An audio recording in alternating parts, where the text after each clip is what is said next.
Hablamos, hola, bienvenidas. Hablamos del capítulo 2 sobre elementos del apego. Estábamos hablando sobre la empatía y vamos a hablar también sobre la disponibilidad. ¿Ok? Entonces, dentro de la empatía decíamos que podemos ponernos en el lugar del otro y que va a haber veces en las cuales hay una falsa empatía, en la cual exageremos lo que está viviendo nuestro hijo. ¿Qué sucede si yo le cuento un problema a alguien? Y el rato que le cuento el problema, esta persona, yo le digo, mira, tengo este problema y esta persona exagera mi problema, yo ya no le voy a contar más. La próxima vez yo voy a decir, ok, voy a pensar en contárselo quizás a alguien más. ¿Por qué? Porque me asusta su reacción, porque me invento. Le conté que estoy pasando, salgo de mi trabajo y paso por una situación, por una calle que es complicada y que me asusté. Y esta persona casi se desmaya. Ella no lo vivió, pero esa persona se altera mucho. Entonces yo digo, ok, no más, ¿cierto? Y eso como adulto, levánteme la mano si ustedes pensarían dos veces en contarle a la persona, eso, dedito arriba, si pueden, ¿sí? Entonces, ya no se lo contarían con la misma naturalidad, porque estarían preocupadas, asustadas de que le pase algo a esta persona. Eso pasa con nuestros hijos. A veces cuando estamos muy ansiosos, cuando somos muy sobreprotectores, cuando algo pasa con nosotros, cuando nos desesperamos con facilidad, ellos, en vez de ser los cuidados, comienzan a tener que cuidarnos. Y no le cuentes a mi mamá porque mi mamá se asusta. Mi mamá se enferma. ¿Les ha pasado? ¿Han escuchado eso incluso en adultos? No, no, no, no, a mi mamá no le digan eso porque, mi mamá no. Mi mamá se impresiona fácilmente. Este adulto probablemente fue un niño en el cual, cuando contaba su realidad y necesita que un adulto lo acompañe, ese adulto exageraba la situación. Y esta falsa empatía, no es una empatía real porque no se pone en el lugar del otro, sino que exagera y lo asusta al otro y el otro ya no puede crear esta conexión de seguirle contando. Entonces, tenemos que ser muy cuidadosos en narrar la situación y preguntarle. Hace un tiempo hablábamos en otro libro que me gustó mucho, hablábamos sobre lo que yo percibo no tiene que ser lo que percibe el niño. Entonces le puedo preguntar, ¿y tú qué sentiste? No me asusté. Se equivocó. Puede ser que esta persona le gritó. Y yo, de por sí, estoy enojada, estoy fastidiada porque a un niño no se le grita. Pero ¿qué sucede? Sucede que él me puede decir, es que él habla fuerte. Entonces yo tengo que ver mucho el registro que él tiene. Más que mi registro, el registro que él tiene, porque recuerden que los niños necesitan exteriorizar lo que viven, porque muchas de las cosas son percepciones. Recuerden que una cosa es la realidad y otra lo que percibe el niño. Y el niño organiza medio, y muchas veces mete la emoción en donde no debe o mete la información quizás y lo archiva y luego tenemos archivado cosas que ni siquiera sabíamos y que decimos, pero no fue así, no sucedió de esa manera. Entonces, ¿cómo nos enteramos cuando le preguntamos al niño qué percibiste? ¿Cómo tú te sentiste? Entonces, no le voy imponiendo lo que mamá se asusta, lo que mamá se impresiona, sino, ¿te dolió? Entonces, por ejemplo, se cae mi hijo y yo puedo decir, llámale al hospital, nos vamos al hospital, una ambulancia. Y el niño se remilló la rodilla y tranquilamente lo que puede hacer es simplemente curársele, ¿cierto? Entonces ahí viene una exageración. Tengo que ser muy real con mi empatía. Y viene la disponibilidad. No va a ser lo mismo que yo esté en el celular y que mi hijo me esté mostrando algo, ¿cierto? Entonces, esta disponibilidad no es real. Yo no estoy disponible para esta persona porque estoy, ¿qué haciendo? Estoy haciendo otra actividad y esta persona no se siente vista. No estoy dedicando mi tiempo a esta persona, no estoy disponible. ¿Cuándo no estoy disponible? No estoy disponible cuando mando a mi hijo a pensar, cuando lo mando a otro cuarto, cuando hago time out. No estoy disponible porque le digo, a ver, cuando estés más calmado vienes. Es decir, que cuando está pasando una emoción difícil, yo le digo, cuando estamos pasando una emoción displacentera, que yo no voy a estar para él. Entonces, ahí viene la pregunta que nos regalamos. Si yo tengo esta emoción tan fuerte y no sé qué hacer, te pido ayuda y tú me mandas solo, cuando yo sea un adolescente y tenga problemas de este tipo en los que yo me equivoqué, no te los voy a contar, me voy a encerrar en mi cuarto porque no me vas a ayudar, porque me vas a juzgar y porque cuando la friegue, cuando cometa un error, cuando lo haga mal, no se te puede traer los problemas. Entonces, algo que la disponibilidad enseña es, ven, tráelo. Te equivocaste, sí, ven. No estoy a favor de que hayas mordido, golpeado, lastimado a alguien. Estoy en contra de lo que hiciste, de tu comportamiento, pero te sigo amando.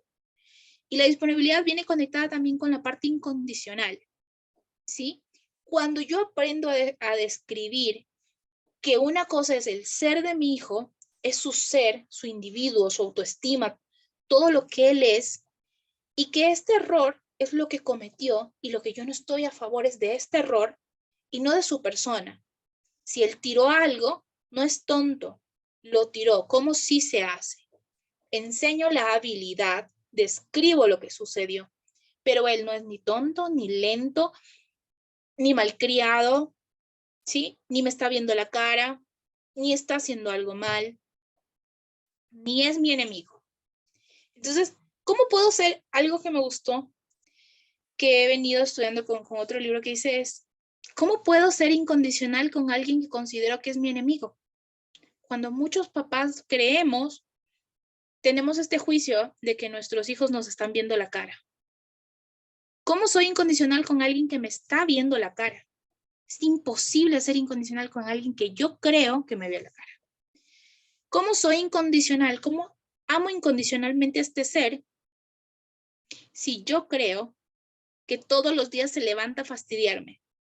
Que lo que hizo, que ese mal comportamiento, entre comillas, que tuvo, que lo que me está diciendo es un mensaje, me está transmitiendo un mensaje, y que tiene una intención positiva, porque los niños los lanzan como pueden, entonces si nuestra atención la descubren solamente portándose mal, entre comillas, van a hacer más de eso, porque por lo menos por eso los veo, para sentirse vistos. Entonces, yo tengo también que para poder ser incondicional y dar este amor incondicional, que mucho trata el libro, yo necesito saber cuál es mi creencia. Yo creo que mi hijo se porta mal por fastidiarme la vida. Que amanece y dice, ¿cómo le molestaré a mi mamá el día de hoy? ¿Qué me inventaré para fastidiarle? Entonces, cuando yo comienzo a creer que mi hijo me la tiene montada, que me vio la cara, que lo hace a propósito, es que a propósito lo haces. Justo cuando estoy apurada, lo que pasa es que se contagia la emoción. Tú estás desesperada, él también se desespera y dos desesperados hacen pum. Y eso pasa en las mañanas, en las prisas. Contagiamos la emoción que estamos viendo, que el apuro y ¡pox! Y todo se rompe porque obviamente se contagió, las emociones son contagiosas. Entonces, yo comienzo a entender que mi hijo no lo hace por fastidiarme. ¿Qué sucede? Que le está costando dormir solo y que no le han dado herramientas para transitar la ansiedad, que está viviendo ansiedad por miedo a separarse de mamá, porque es muy cómodo dormir con ella, aunque ella termine contracturada, que eso ya es otro asunto. Entonces, empatizo con él, porque es muy rico dormir abrazado. Yo, yo amo dormir cruzada las piernas. Yo soy muy de contacto físico. Entonces, yo también pongo en el lugar de mi hijo y digo, ok, es que es tan cómodo y tan rico dormir acompañado, que entiendo que él también digo, o sea, yo estoy cómodo durmiendo con ustedes, no sé por qué me quitan. Entonces, el empatizar realmente, aunque eso no quiere decir que no ponga un límite. El límite somos, ¿cuál? Gis y cada una de los que están aquí. El límite es, estoy cansada del trabajo. Para ser más amable contigo, para poder rendir mejor, necesito descansar mejor. Amo mucho tu compañía en el día, pero en la noche, lamentablemente, no coincidimos. Y yo necesito dormir un poco mejor. Entonces, allí también estoy poniendo mi límite. Porque hay una cosa, es amar a un hijo incondicionalmente y otra es convertirse en su esclavo y hacer cosas que vayan y atenten contra mi límite personal. Entonces, mi límite personal también es el que yo esté bien. Y a veces vamos soltando, viendo que mi padre fue muy autoritario y yo voy al opuesto. Pero hay un medio entre ser autoritario y ser permisivo. Y es esta asertividad, que viene como enroscada con el límite hasta dónde sí puedo y hasta dónde no. Alguien decía que me encantó. Yo practico crianza respetuosa. En una cuenta decía, yo practico crianza respetuosa hasta las 8 de la noche. Pasada las 8 de la noche ya no funciona. Entonces decía, yo trato de acostarlos antes de las 8, porque pasada las 8 para mí, ya la pila se me acabó, se me acabó. Entonces, es chévere porque está dando su límite y eso no quiere decir que su hijo esté mal. Entonces, Inés Di Bartolo dice, necesitas equivocarte y de estas equivocaciones también ayudan. Ahora, yo tuve un apego inseguro, hay un estudio, un análisis que hicieron a unos niños, los dejaron 2 minutitos y les dijeron, a ver, hay un estudio muy bonito, entonces dicen, ok, los vamos a dejar 2 minutos solitos, las mamás les van a dejar ahí y estos niños van a estar con juguetes y todo, obviamente van a llorar y después de que estos niños lloren, todos lloraron, porque obviamente fueron 2 minutos en los que no veían a su cuidador, una vez hicieron con alguien más que se quede ahí y otra vez lo hicieron el ejercicio solos. Entonces, todas las madres se comportaron de la misma manera, dejaron a sus niños y salieron los 2 minutos. ¿Dónde viene el estudio? El estudio viene aquí lo interesante.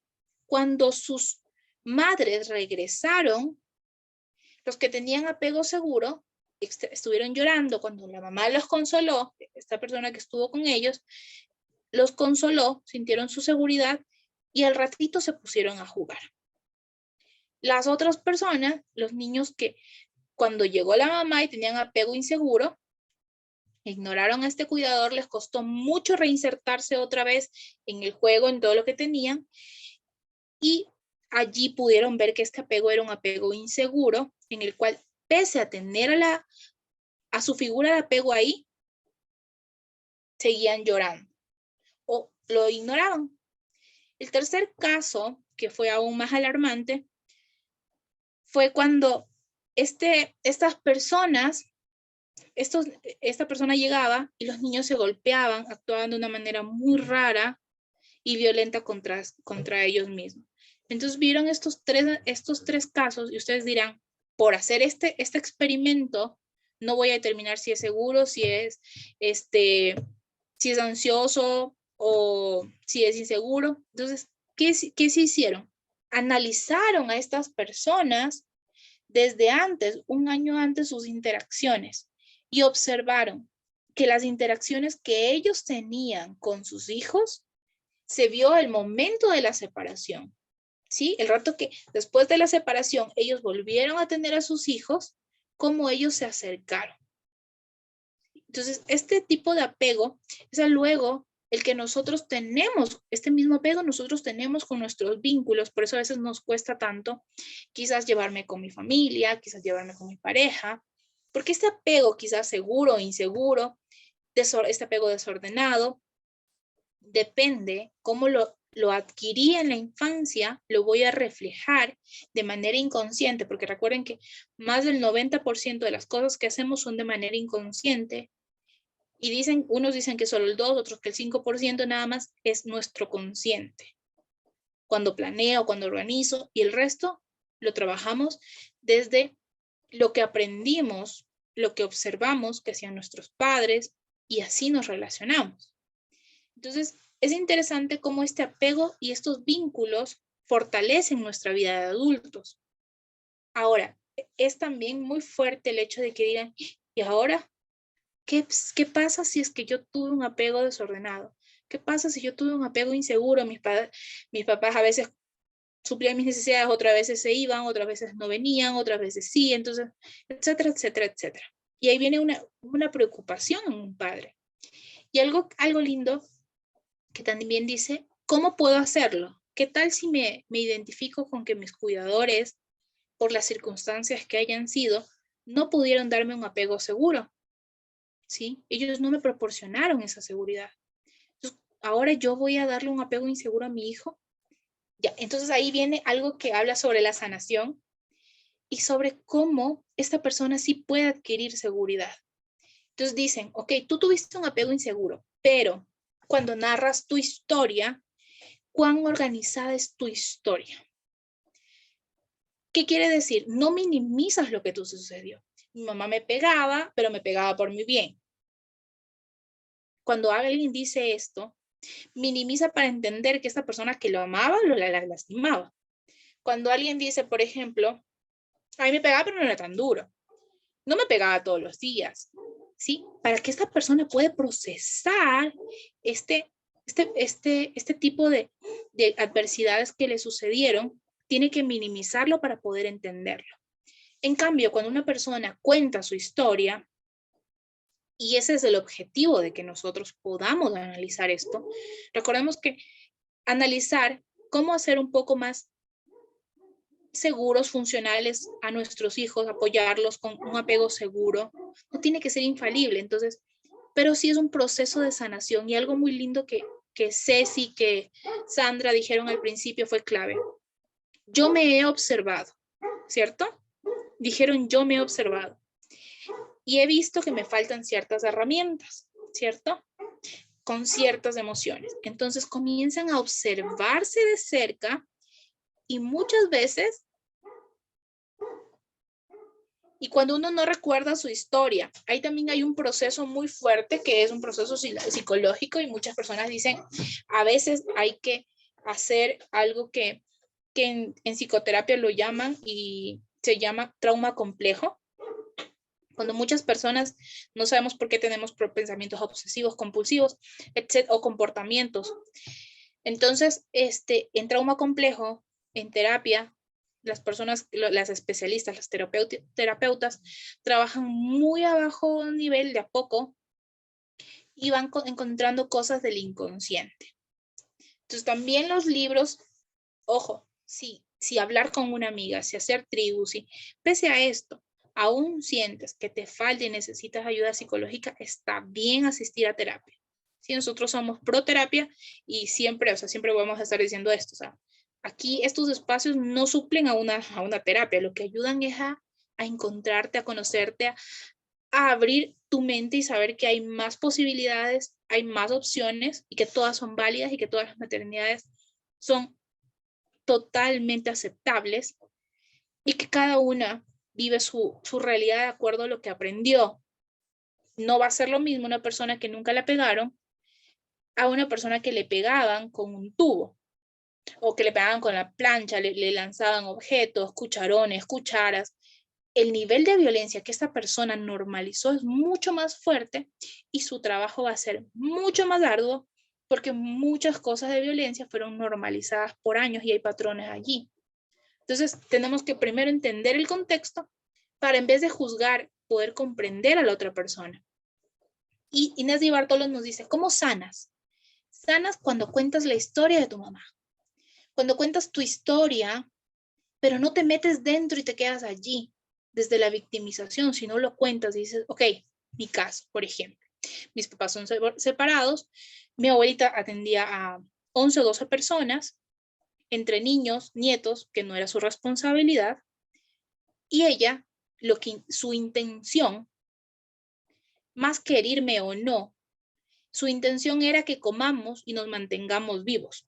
Su intención no era si nos sentíamos bien, qué sentíamos, si nos gustaba o no nos gustaba, porque era muy claro que ella no tenía el tiempo ni la disponibilidad emocional, porque tampoco la conoció, porque no tenía esas herramientas, porque no conocía nada de lo que estamos haciendo.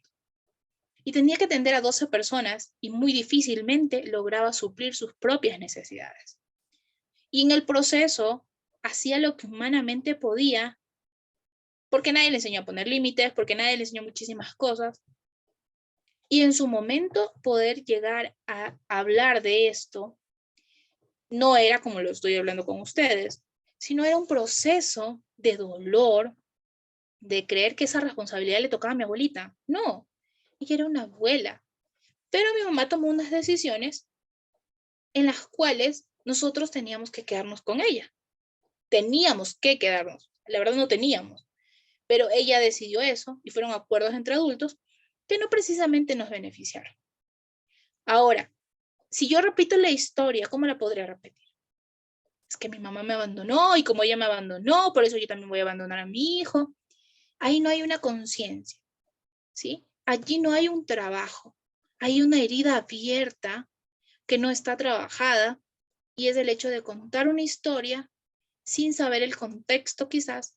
Mi mamá no creció con su mamá, probablemente por ahí la una con la otra crearon esta conexión y a mí me corresponde sanar mis generaciones con mi hijo. Y si yo sano, yo ayudo a sanar a mi hijo, ¿ok? Porque relato la historia y si a mí me pegaron no significa que yo tenga que pegarle a mi hijo. Entonces, yo cuento mi historia, pero con esa neutralidad entendiendo que cada persona a veces toma decisiones que de una u otra manera hay consecuencias y no siempre puedes quedarte con todo lo que quieres. A veces puedes querer triunfar en el trabajo, pero las personas que viajan al exterior probablemente tengan que elegir entre quedarse con sus hijos y morirse de hambre, inventarse un trabajo y capaz que el negocio, lo que sea que intentaron no, y probablemente, y a veces en esta elección hay consecuencias, quizás hay descuidos, la persona que se quedó a cargo no es la persona que pueda con esa responsabilidad, etcétera, etcétera, porque siempre va a haber un apego que van a extrañar vamos a extrañar a nuestros padres. Entonces, cuando yo les relato esta historia, se las puedo relatar de otra manera. Mi mamá, una irresponsable, mi mamá, porque yo antes creía eso de mi mamá. Pero yo no creo eso, creo que las personas toman decisiones en su momento con las herramientas que tienen. Entonces, sanar significa entender también la realidad de la otra persona, investigar por qué toma esas decisiones. ¿Qué sucedió? Y algo que me gusta, que para poder sanar también es perdonar.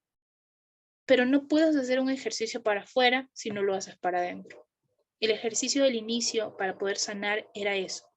Por entender que no puedes perdonar al resto de personas si tú no crees que mereces perdón. Si tú no crees que mereces perdón, no vas a perdonar a nadie. Y jamás vas a creer que las personas o alguien te puede, una divinidad, Dios, como lo conciban, bajo el nombre que lo conciban a Dios, que los va a perdonar a ustedes porque ni ustedes se han perdonado.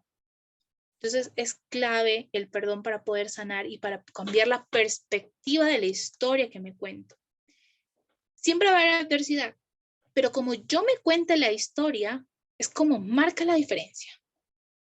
Todos los que están en esta sala, los que nos vean en diferido, todos hemos pasado adversidades, absolutamente todos. Todos.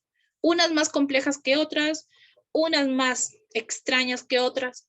Todos hemos pasado adversidades.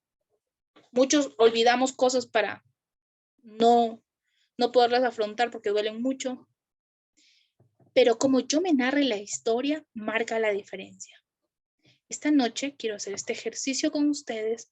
Quiero que alguien, la persona que desee, me diga cómo se quisiera narrar la historia de su mamá. Si ha habido una historia de abandono, cómo se la contaría. Alguien que desee hacer el proceso y quien no, quédese como tarea. ¿Cómo me puedo contar la historia para que sea más llevable?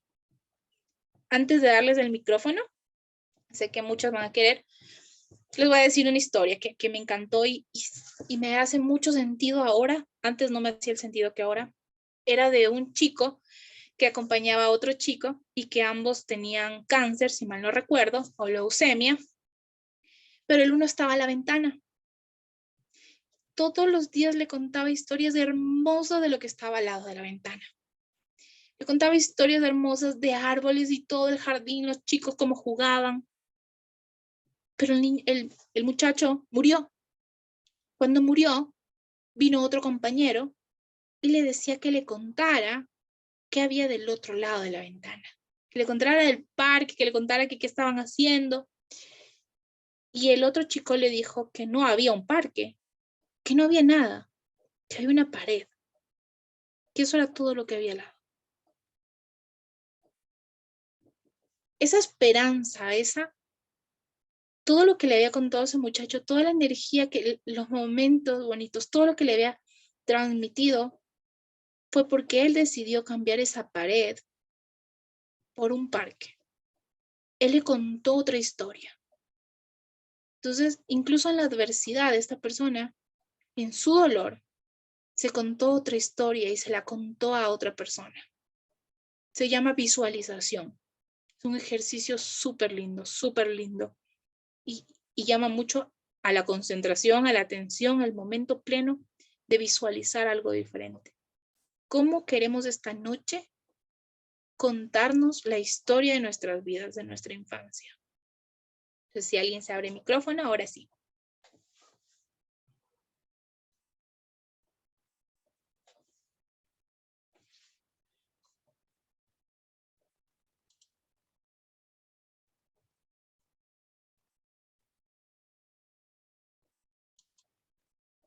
¿No? ¿Nadie se abre el micrófono?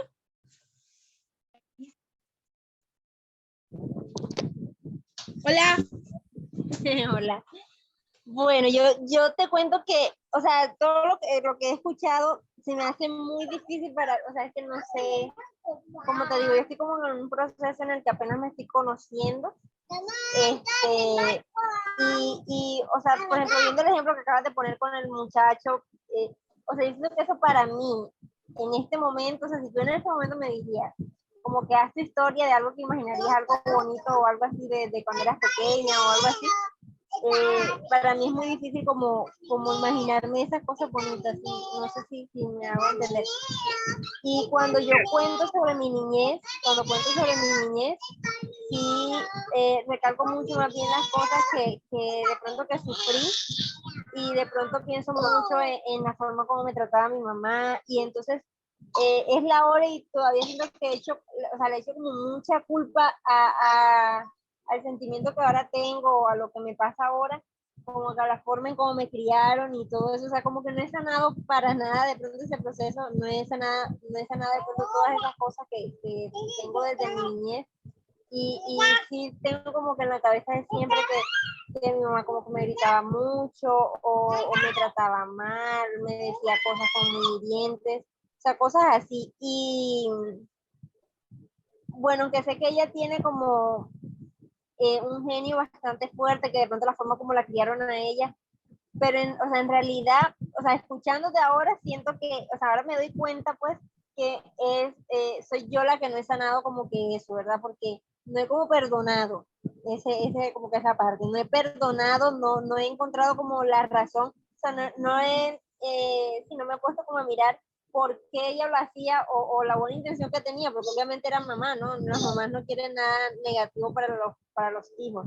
Entonces no he visto como, o sea, yo no me he puesto, espérate, papi, no me he puesto como a ver o sea, lo positivo que quería mi mamá en mí, algo así, sino que yo estoy como enfrascada y como que estoy pensando es que me trataba muy duro, que siempre me decía cosas negativas, que no confiaba en mí, o sea, eso es lo que yo estoy pensando nada más. Espérate. Entonces, sí se me hace como muy difícil eso y de pronto por lo que estás diciendo me doy cuenta precisamente que entonces es eso, que no he sanado yo, o sea, que no he perdonado quizás a mi mamá, no he encontrado, de pronto no me he puesto a pensar más bien, o sea, no me he puesto como a encontrar una explicación de por qué ella hacía eso o por qué nos educó de esa manera. Entonces sí, ahora pues como que caí en cuenta ahí y ahí tengo otra cosa en que trabajar. Algo en lo que me di cuenta hoy. Me va a beneficiar mucho eso. Algo que yo les voy a decir antes de darle la palabra a Sandra, que sé que nos va a llenar de muchas cosas y que nos van a aportar. Creo que es clave. No tienen que perdonar a nadie a la fuerza, no, porque eso no es. Eso nace. Preguntarme, cuestionarme, regalarme preguntas. Yo no pude perdonar a mi abuelita, como que fue, a ver, chicas, nos sentamos y trabajamos así. Y no, se abrió cuando fui mamá. Ahí yo me di cuenta de que decía, yo no quiero ser mi abuelita. Después decía, diablos, ahora entiendo. Yo pongo a pensar, se levantaba a las 3 de la mañana, ¿qué ser humano puede estar de buen genio todo el día a las 3:30 de la mañana, si a las 4 o 5 de la tarde ya está muerta de ira? O sea, y tenía que la responsabilidad de 12 personas. Entonces digo, pero ahora entiendo y la veo compasivamente y digo, saco el aire. Sandra. Hola, buenas. ¿Me escuchan? Listo. Pues tampoco sé cómo contar bien, pues de forma positiva la historia, pero te cuento que estoy en un laboratorio de mamás, te he contado, hicimos un ejercicio donde nos pusieron a preguntarle a la mamá cómo fue el parto, cómo se alimentaba, qué emociones tenía. Entonces ahí mi mamá es muy negativa y cantaletosa y amargada. Y yo he dicho, yo no quiero ser como ella. Y en este momento estoy siendo igualita a ella. Pero entonces todo lo que ella me contó, que no decía nada positivo, decía, tuvo muchos conflictos con mi papá desde que yo estaba en el vientre. O sea, ella quedó en embarazo y él no sabía y le pegaba, la maltrataba. Entonces, a veces yo soy como histérica y creo que es porque desde que estaba en el vientre, él le gritaba, le pegaba todo. Entonces yo creo que yo me volví nerviosa y como que esa situación tan estresante hace que yo a veces esté así estresada, como que con cualquier cosa me irrite. Bueno, entonces en todo caso ya contaba que, por ejemplo, que cómo estaban sus emociones, decía que graves, terribles, maltratada, deprimida, pisoteada en el parto. Y pues antes y también me di cuenta pues que mi abuelita no era muy amorosa con ella. A ella le gustaba jugar fútbol, montar en bicicleta y entonces la trataba muy fuerte porque ella quería, era como, o sea, hacía muchas cosas de hombres porque vivía con tres No la hermanos. feminidad que tu abuelita esperaba, ¿no? Exacto, entonces la trataba muy fuerte. Después de eso, yo no he podido perdonarla, y no perdono en este momento que ella sea así, mal geniada, que uno no pueda tener una conversación sana con ella, que todo sea negativo, un problema. Yo no he sido capaz de afrontar eso, pero pues entiendo, ahora he podido con este proceso entender que ella ha tenido una vida muy difícil, que fue maltratada por, por su mamá, la mamá de ella no fue amorosa, cariñosa, y tal vez eso pues le afectó mucho y aparte cuando se casó tuvo mucho maltrato por mi papá Ok.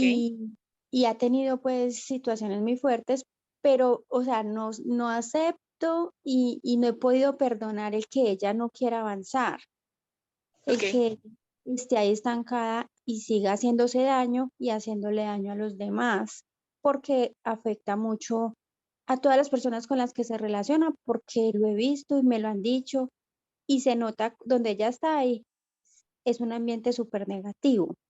O sea, tengo la relación con ella pues porque no la puedo dejar sola. Siento pues que no la puedo dejar sola porque ella en este momento está sin la mamá que era la única como compañía, no tiene pareja, mejor dicho, yo no tengo hermanos.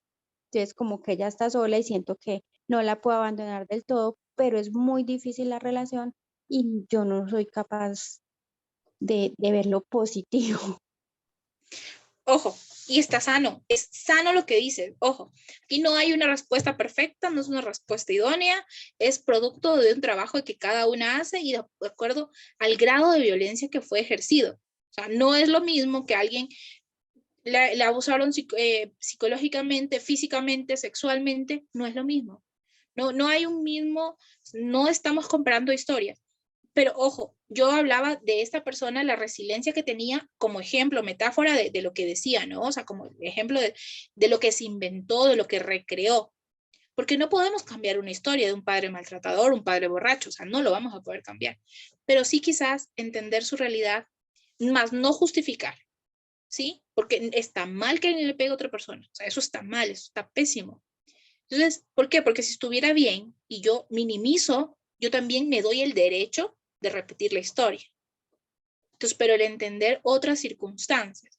Ojo, yo ahora la puedo ver diferente a otra persona, que es mi abuelita en este caso, reconociendo que ella, suplió otras necesidades porque ella tampoco fue mamá de mi mamá, porque ella tuvo un contexto diferente. Entonces, ahí puedo entender que por eso ella renegaba, golpeaba, me pegaba y cosas de estas cuando era niña, cuando hacía cosas de niñas. Entonces, ahí comienzo a entender que de acuerdo al beneficio, a mí me pegó mucho menos que a los hijos. Entonces, comienzo a entender más o menos su situación, que no la justifico, por supuesto, pero sé que ella, su intención era que sobreviva y viva estoy. Esa era su intención y de lo otro que me encargué yo. María José, cuéntanos tu historia. Hola, buenas noches, ¿cómo estás, Gis? Hola, Majo, ¿cómo estás? Este, Qué gusto verte. Bien, bien, gracias. Bueno, el perdón. Yo te digo a ti, nosotros tenemos exactamente, nosotros como familia, somos 4 hembras. Mi mamá fue una mujer muy fuerte, y como dices, los tiempos de antes fue maltratada. Pero nosotros tenemos exactamente 17 años que nos mataron un hermano, y ahí nosotras aprendimos a perdonar. Mi mamá no decía, nunca nos dijo, las amo, nunca nos dijo, les quiero, nunca nos dijo, me hacen falta. Ella lo aprendió a decir hace 17 años. Y nosotras, yo soy la mayor, yo a mi papá, o sea, yo no sabía, no sentía o no supe sentir ese amor de papá, de que, ay, me hizo falta mi papá, porque nosotros vimos que mi papá nos hizo mucho daño a nosotras, nos maltrató a mi mamá y a nosotras como hijas. Yo a mi papá lo perdoné, porque yo siempre decía, mi papá me marcó a mí como persona, como hija, como mujer, por todas las cosas, y yo fui una persona muy fuerte. Después de la muerte de mi hermano, que yo perdoné, porque yo te digo yo, y así, perdonamos todo eso, o sea, entre nosotras, ya hay más amor, ya hay más afecto. Nosotras, entre nosotras mismas, no aceptamos, mi hermana, la más pequeña, tiene una bebé de 3 años, de 2 años, y nosotras, ay, no seas así con ella. No, pero es que, o sea, nosotras aprendimos a través de lo que es el perdón, de perdonar a mis papás, a mi mamá, sí, sí, que uno va curando muchas cosas. Y es necesario para uno para crecer como persona, como familia. Qué bonito y fuerte. Qué bonito lo que hablas sobre cómo ha impactado el perdón en tu vida y fuerte la forma en cómo toda tu familia se ve impactada, porque perder un hijo, o sea, antes me podían contar la historia, pero yo simpatizo con solo la desesperación de pensar que uno puede perder un hijo. No me cabe cómo se puede sentir una mamá en ese instante de ser desgarrador. Solo imaginarlo no sé si ustedes también, pero a uno se le quiebra, o sea, se le quiebra la voz porque se hace el corazón muy chiquito. Solo imaginar que su hijo ya no va a estar, o sea, es fuerte. Y te abrazo porque fue una lección que a veces la vida nos trae tantas lecciones que en medio del dolor, y no siempre es como uno quisiera aprender ciertas lecciones, ¿cierto? Gracias. A ti te abrazo, gracias María José, no sabes cuánto valoramos todo lo que acabas de compartir. Sandra, Ceci, si alguien más desea compartir algo.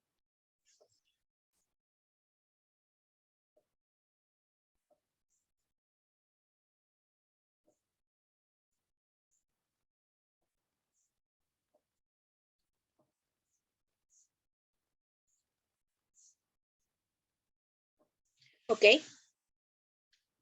Como les decía, el poder ver a nuestros padres, narrar la historia, narrar que sí me pegaron, que sí la pasé mal, que sentí que era desesperante, que no estoy de acuerdo, el entender cuál también fue su intención.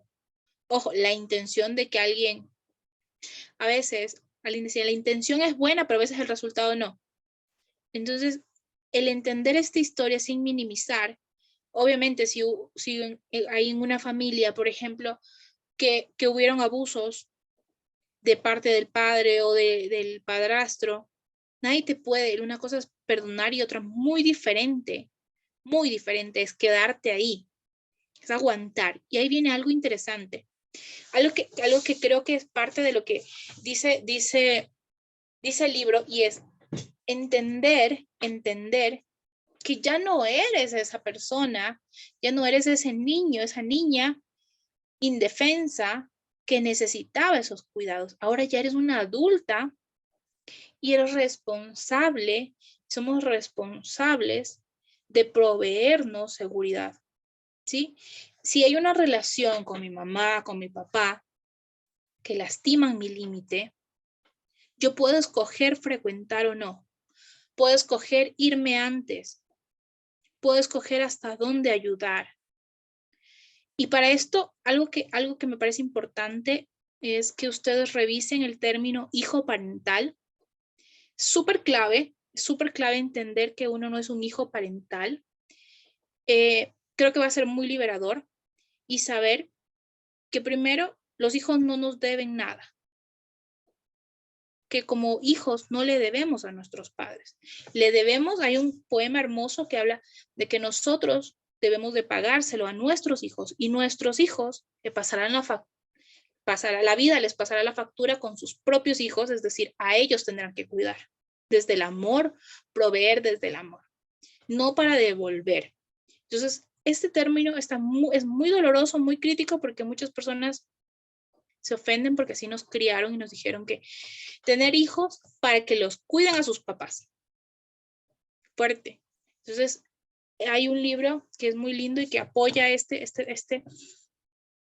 un engranaje perfecto, el hecho de que un hijo que no se siente amado no es porque no fue amado, sino porque muchas veces se sintió rechazado. Recuerden que cuando un hijo no se siente aceptado porque es gordo en una familia de flacos, porque fuma en una familia que no fuma, porque es despistado en una familia de meticulosos, porque es blanco en una familia de negros, o porque es negro en una familia de blancos, o porque es alto en una familia de enanos, o porque es enano en una familia de altos, porque es gordo, porque es flaco en una familia de gordos, porque tiene ojos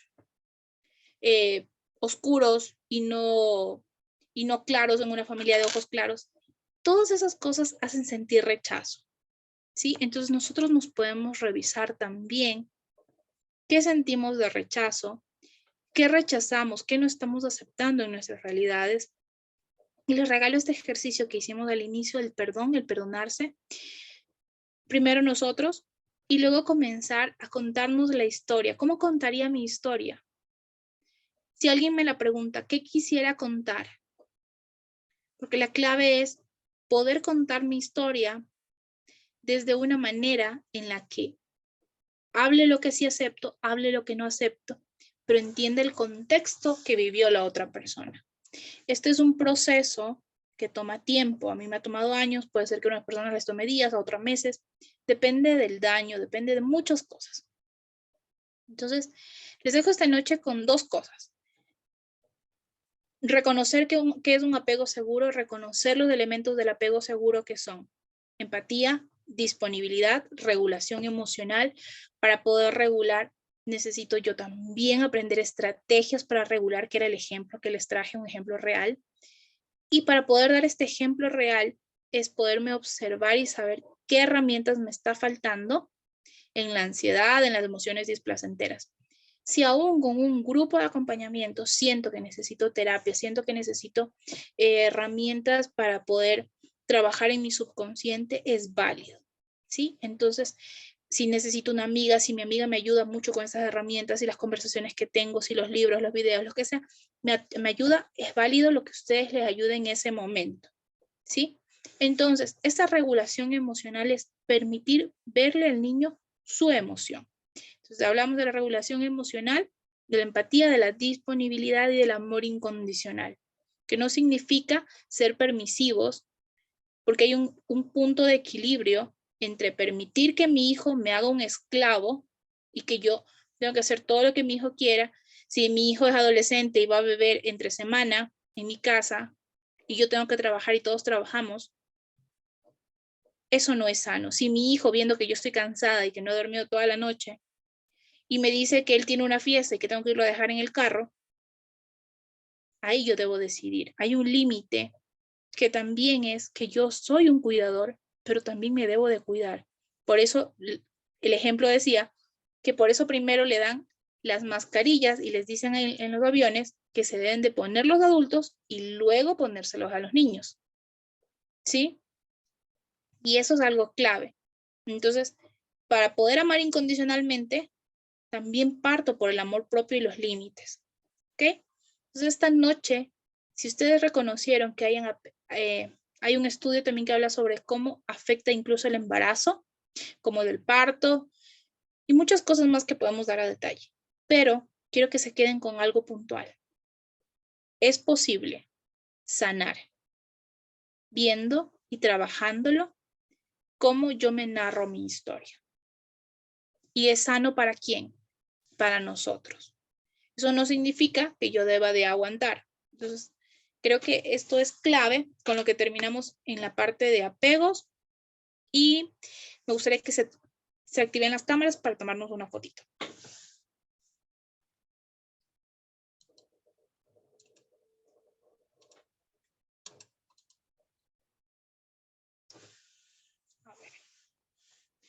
Ahí Rosa Ángela te va a tomar una foto, pero está un poco oscuro la cámara y no te va a poder tomar tan bonito. Ceci, se te salió movida. ¡Ay, hola! ¡Hola! Espérenme, que justo se me bloquea el teléfono que estaba tomando la foto. No me... ¡Eso! ¡Hola! María José, ¿te activas? Y chicas, muchísimas gracias. Honro sus vidas y deseo de verdad que cada cosa que les haga sentido la utilicen y cada cosa que les genere presión la dejen ir. No tengo que ser la dueña de la verdad, puede ser que me equivoque mucho y que no le haga sentido nada de lo que les dije, pero quizás alguna duda se quede por allí. Nos vemos la próxima semana. Un abrazo.